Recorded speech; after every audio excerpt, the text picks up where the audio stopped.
Alright, long story short, my name is Cam and I'm a virologist. If you've never heard of that title, it's just a person who studies and researches viruses and any biological agents resembling them. It's a decent job, pays well and keeps me interested. I've never really thought about pursuing anything else. That was until last night. We've discovered something very bad. I was part of a 5-person team in a small lab situated up in the mountains of a Western European country. I'm not going to give too many specifics here. The project was spearheaded by an exceptional microbiologist. Let's call him Hathaway. Now, Hathaway has been on vacation for a while in South America. Everybody who worked closely with him or knew him well thought this was incredibly strange. I mean, the guy never took a break. However, it all made sense when he came back. He looked like absolute crap. There were heavy bags under his eyes and scratches all over his face. He was jittery as all hell and could barely string together a coherent sentence. As we would learn later, he was never actually on vacation.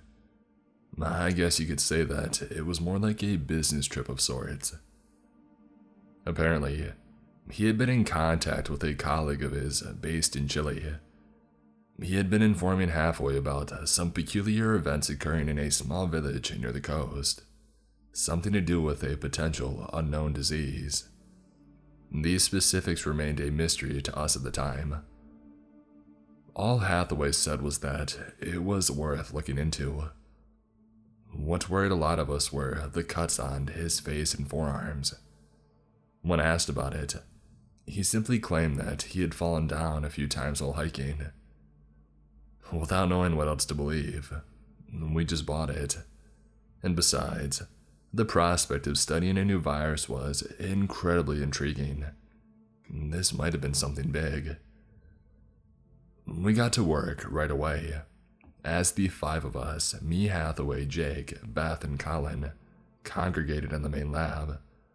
Hathaway carried in what appeared to be a fortified glass tank containing a single bird. I think it was an Andean condor, native to Chile. I'll be honest, I was a bit worried at this point. We didn't even bother asking how we got it past border security. "Tell me this isn't some derivative of the bird flu?" Jake asked. "No," Hathaway responded. I have no idea what it is exactly." We all collectively raised our eyebrows at this. "You see, it's definitely not airborne. You can also touch the bird as much as you like. Nothing will happen to you. It's transmitted some other way." And that's when I noticed that the bird was actually blindfolded. I don't know why I hadn't earlier, why nobody had even pointed it out. I guess my subconscious wasn't expecting such a bizarre sight. "Don't tell me it has something to do with that," I asked, pointing to where its eye should have been. Everybody else seemed to catch on to the strange detail. Hathaway stayed quiet for a second, staring at the ground before finally nodding. "Are you kidding me?" Jake inquired. "How does that work?" "Wait, what the heck's even wrong with the bird?" I found myself blurting out, although it was a fair question. Upon initial glance at it, nothing at all seemed to be off.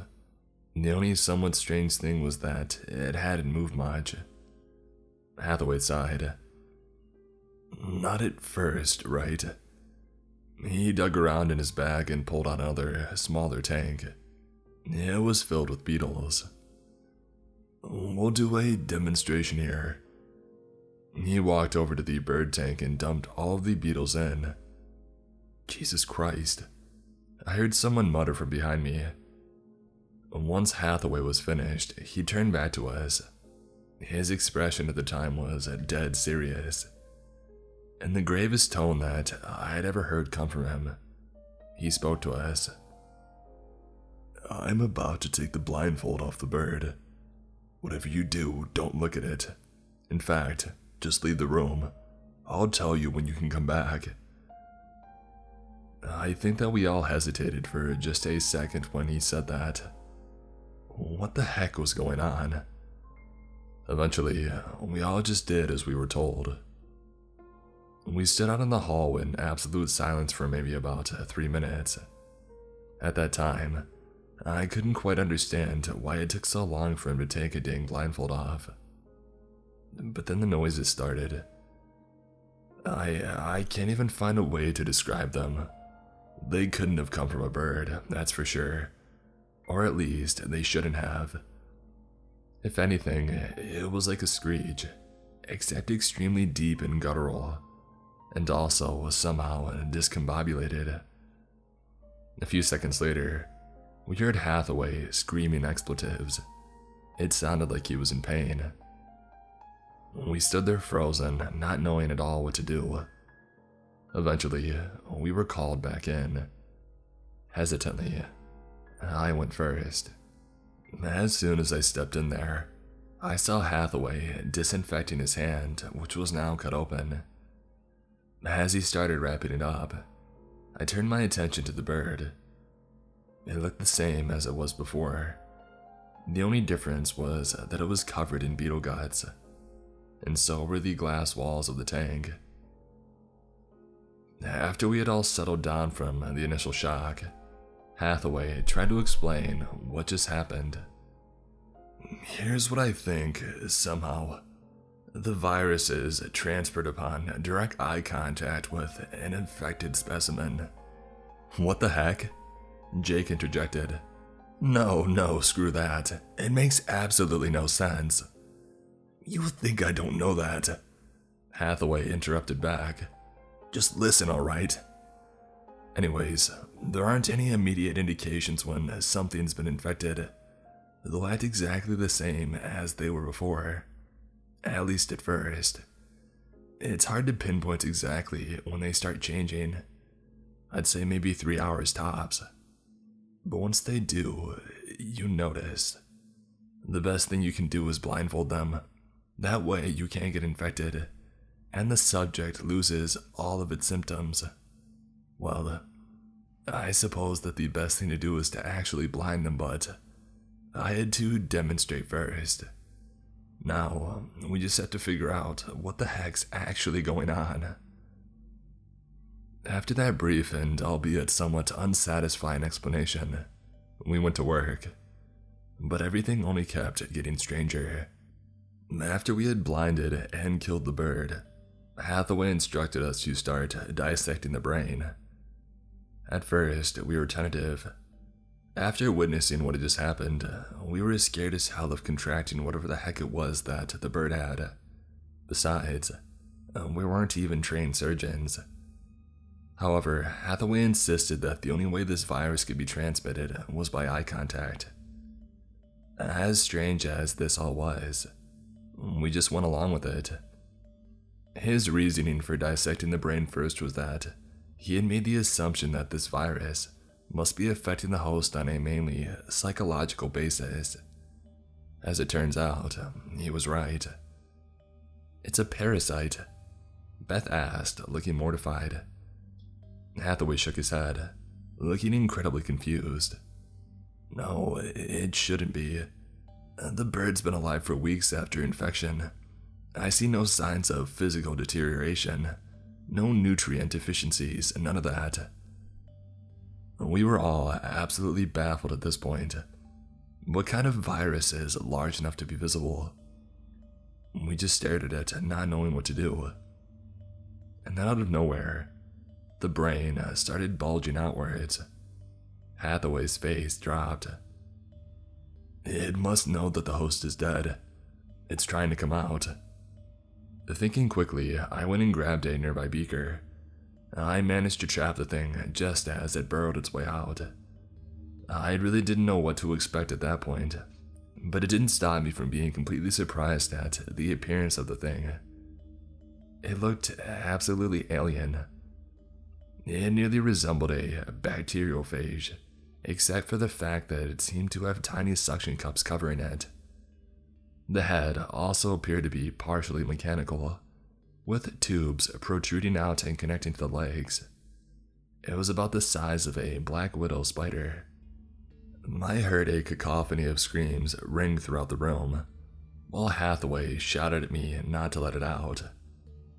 As everything started settling down, we managed to transport it into another glass tank, this time smaller and more fortified. We spent the next 12 hours observing and analyzing it. The conclusion that we came to, it made no sense. We couldn't classify it nor make sense of its various parts. Heck, the thing was too huge to be any kind of pathogen. We would have written it off as some kind of undiscovered jungle creature, but the fact remained that it seemed to affect the behaviors of its host organisms. Eventually, we decided to just secure and leave it, planning to continue our research the next day, even though that was unlikely to yield any solid results. Most of us even considered just turning it over to the government. We sure as heck didn't know what to do with it. However, Hathaway declined that proposition. "We'll figure out what it is," he claimed, sounding somewhat unconfident. "This is big, all right. I'm not letting it go just yet." Tired and not wanting to get into an argument, we all decided to head off to our separate temporary dorms in order to get some rest. What a big mistake that was. We should have burned that thing right then and there. I remember lying in bed that night when a troubling thought creeped into my head. If the way that this virus was transmitted was by making eye contact with an infected organism, then wouldn't looking directly at the virus itself cause something similar to happen? How would that even work? Did it replicate through our thoughts? Or did it need to control optical nerves in order to spread? How could that even make sense? But then again, none of this really did. However, I did recall Hathaway claiming that symptoms would surface 3 hours tops after the initial infection, and it had been a lot longer than that. Being somewhat reassured, I passed out. I woke up about 4 hours later. I groggily rubbed my eyes, wondering what could have taken me out of my slumber. I'm usually a very deep sleeper. As I woke back into reality, I heard it. Somebody was mumbling down the hallway. It sounded like Jake. I got up and opened my door, planning to confront him. I stepped out and saw his silhouette, shrouded in darkness and about 20 meters away. His back was turned to me, so I prepared to call out. And that's when I felt somebody cover my mouth and pull me into an adjacent hallway. Reeling at the initial shock, I looked behind me and realized that it was Hathaway. I was about to shout at him once he let me go, but he motioned for me to be quiet. I also saw the desperation in his eyes. I stayed silent as he gestured me back towards the lab. I realized that we were screwed as soon as I saw what had happened. The reinforced glass tank where we had been holding the virus was empty. Whatever this thing was, it was out. "Don't look into his eyes," Hathaway told me in reference to Jake. "We weren't careful enough. It must have infected him." "Did he open the tank?" I asked him. He shook his head. No way. You need a password for it. It's not even written down anywhere. Only I know it." I looked back at the tank in abject confusion. There weren't any cracks on it or anything. There was no feasible way out. Then how the heck? I began to ask him, but he cut me off. "Look, I don't know. Maybe there's a lot more about this thing that we can't understand," he sighed, throwing his hands behind his head. My mind started racing. If this virus or whatever it was could have escaped at any time, then why didn't it make a move earlier? This thing must have been smarter than we had anticipated. I guess it somehow knew that it had a better chance of escaping when nobody was monitoring it. But how did it get out? My thoughts were interrupted when we heard a knocking coming from outside the lab door. "Hello?" A voice called out. It was Colin. I got up to open the door, but Hathaway pulled me back down. "What the heck?" I barked at him. "Let him in before he sees Jake." "What if he already has?" Hathaway responded. And then I thought about it. It takes around 3 hours for these symptoms to manifest. So even if he's been infected, he wouldn't know it yet. The heck are you guys doing in there? I can hear you, let me in. Jake's being really weird. It's actually kind of scary." "Weird how?" Hathaway asked. "Well, he woke me up when he walked past my door. Actually, I think he was standing right outside. Yeah, he was mumbling something. I opened the door and asked him what the heck he was doing. It was dark, but I could tell that he was just staring at me. And then he started rambling. It was absolute nonsense. He was stringing words together, but none of them made any sense. After a while of him not responding to a word that I said, I gave up and walked past him. That was like 5 minutes ago. "Look, are you guys gonna come out or what? What are we supposed to do?" Hathaway and I exchanged worried glances. If Jake really was infected, then so was Colin. We didn't move. "For Pete's sake, what are you doing?" Colin went on, sounding more agitated now. "Is there a reason you won't let me in?" That was followed by silence. A few seconds later, we heard him mumbling something. "Crap. Tell me that Jake wasn't infected." I guess our silence was enough of an answer. "No way. So what happens next? Hathaway, what am I supposed to do then?" Hathaway just sighed and shook his head. "I don't know. I'm sorry." We heard him shout some more expletives before walking away fuming. We sat there for a while after that, having no idea what to do. "Is there an emergency escape in here?" I asked him. "No, but it wouldn't matter anyways. We can't let those guys out of here. I've yet to see what effects it has on a human, but it can't be anything good. And don't even ask me about a cure. I don't know." "So what are you saying?" I asked him, dreading the answer. "Best case scenario is that we blindfold and restrain them before they show any signs of aggression," he sighed, looking out at the ground before continuing. "And then we hand them over to someone else, somebody who can deal with this. We sure as hell can't." I know who he meant by that. I guess he just didn't want to admit it. Hathaway pulled out 2 rolls of duct tape as well as what appeared to be 2 trank guns. I didn't bother asking why he had them. Slowly and quietly, we opened the door and walked out into the hallway. The lights above were dim, so we could see, but not that well. I was terrified at this point. I kept thinking about that bird. I didn't see what I actually did, but the result spoke volumes. I did not want to witness how that translated over to humans. We walked down various corridors for about 5 minutes before we heard a soft voice to the hallway left of us. It was Jake. This was roughly what he was saying. "In time? Where in time? It doesn't make sense. I know that it doesn't. So what do? I can't stay like this." Obviously that made no sense. What was even weirder was his tone. It wasn't devoid of emotion. In fact, it was quite the opposite.